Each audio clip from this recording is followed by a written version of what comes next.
जी, ये बहुत जरूरी है अभिषेक, ये बहुत जरूरी है। और आप सब जानते हैं कि अच्छे टीचर्स केवल बीएड की डिग्रियां, एमएड की डिग्रियां लेने से, टीजीटी पीजीटी क्वालिफाई करने से या सीटेट सेट टेट क्वालिफाई करने से नहीं बनते हैं। ये तो आप अच्छी तरीके से जानते हैं, ठीक है? क्योंकि अगर ऐसा होता तो करियर फिल्ड में तो कोई भी ऐसा टीचर नहीं है जिसने बीएड किया हो या एमएड किया हो या जिसने सीटेट क्वालिफाई किया हो। यहाँ पर तो ऐसे नहीं है। तो मैं आपसे सिर्फ और सिर्फ यही कहना चाहता हूँ कि देखिए, किसी भी सब्जेक्ट या किसी भी कंटेंट पर कमांड होने के लिए आपको डिग्रियों की जरूरत नहीं होती है। आपको डिग्रियों का मोहताज होने की जरूरत नहीं है। सिर्फ और सिर्फ एक पॉजिटिव अप्रोच की जरूरत होती है और इंटरेस्ट की जरूरत होती है उस पर्टिकुलर सब्जेक्ट में जो आप पढ़ रहे हैं। अगर उस सब्जेक्ट में आपका इंटरेस्ट क्रिएट हुआ है टीचर की वजह से, टीचर का योगदान यहीं पर खत्म हो जाता है। यहाँ पर एक कमेंट आ रहा है, सर आपने बैचलर्स में क्या किया है? देखिए, मैंने 11th और 12th साइंस स्ट्रीम से की थी, PCM, physics, chemistry, maths, computer science and English. तो मैं साइंस का स्टूडेंट रहा 11th 12th में। मैंने साइंस साइड से ही पढ़ाई की और उसके बाद फिर मैंने बीएससी किया।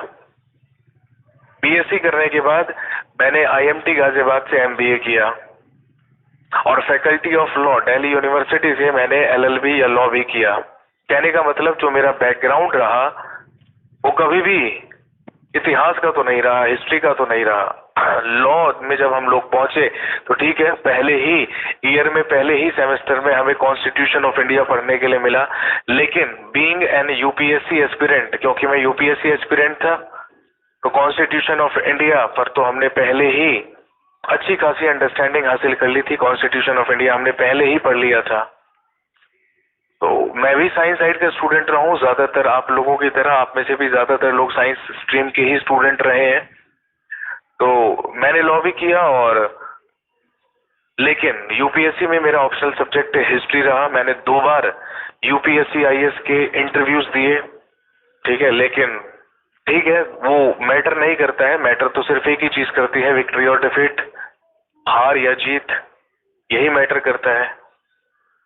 तो कहीं ना कहीं एफर्ट्स में कमी रही या कहीं ना कहीं बाकी कैंडिडेट मुझसे ज्यादा बेहतर रहे।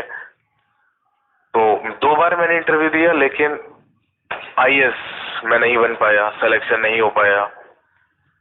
आप सब जानते हैं कि कुछ ना कुछ होती हैं चीजें जो व्यक्ति एक्सपीरियंस के साथ सीखता है। आप लोगों के पास जितनी बेहतरीन गाइडेंस है उतनी हमारे पास नहीं थी। हम आपको सारी की सारी चीजें सही और गलत बताने की कोशिश करते हैं, हम आपको ये कहने की कोशिश करते हैं कि आप ऐसा कीजिए वैसा कीजिए, लेकिन ऐसा हमें कोई सलाह देने वाला नहीं था। हम तो सेल्फ मेड पर्सन थे। जैसी अंडरस्टैंडिंग दिमाग में आती थी, इतने ज्यादा लाखों रुपए नहीं थे भाई, उस समय ऑनलाइन कोचिंग नहीं चलती थी, आप अच्छी तरीके से जानते हैं। 2-2, 2.5-2.5, 3-3 लाख रुपए फीस आईएएस इंस्टीट्यूट की होती है, ये आप अच्छी तरीके से जानते हैं। तो उतनी फीस भी हमारे पास नहीं थी देने के लिए, सबके पास नहीं होती। और आप सारे लोग भी middle class, lower middle class family से ही बिलोंग करते हैं, तो आप अच्छी तरीके से जानते हैं। लेकिन है ना, हमने हिम्मत नहीं आ रही भाई, बिल्कुल भी। मैंने तो पर्सनली बिल्कुल हिम्मत नहीं आ रही और असफलता है, क्योंकि मैं यूपी से बिलोंग करता हूँ। मैंने 2 बार यूपी पीसीएस का इंटरव्यू भी दिया, ठीक है, लेकिन ठीक है, अब मैं नहीं बताना, अब मैं ये बात तो डिस्कस नहीं करना चाहता हूँ कि भाई इस वजह से नहीं हुआ या उस वजह से नहीं हुआ। कमियां मेरी रही होंगी, किसी वजह से नहीं हुआ। अगर कमियां नहीं होती तो हो जाता सिलेक्शन। हाँ, लेकिन उम्मीद नहीं छोड़ी, उम्मीद नहीं छोड़ी, क्योंकि दिमाग में सिर्फ एक ही चीज थी जब आईएएस की तैयारी करनी शुरू की थी कि या तो आईएएस बन जाएंगे, और अगर खुदा ना खास्ता ना बन पाए तो आईएएस बनाएंगे। यही 2 काम रहेंगे, या तो आईएएस बनिए, नहीं बन सकते हैं तो जो आपने मेहनत करी है आप उसको यूटिलाइज कीजिए और उसको गाइडेंस, उसको कोचिंग और उसको किसी भी माध्यम से बाकी एस्पिरेंट्स को दीजिए, ताकि वो लोग, जो कमियां हमारे अंदर रही, वो चीजें उनके अंदर ना रहे। इसीलिए कई बार ऐसा होता है कि मैं कुछ भी यहाँ पर बोलता हूँ तो आप लोगों को दिल पे मेरी बात लग जाती होगी, लेकिन बात को दिल पर लगना जरूरी है। जब तक बात दिल पर नहीं लगती है तब तक हम लोग नहीं जागते हैं।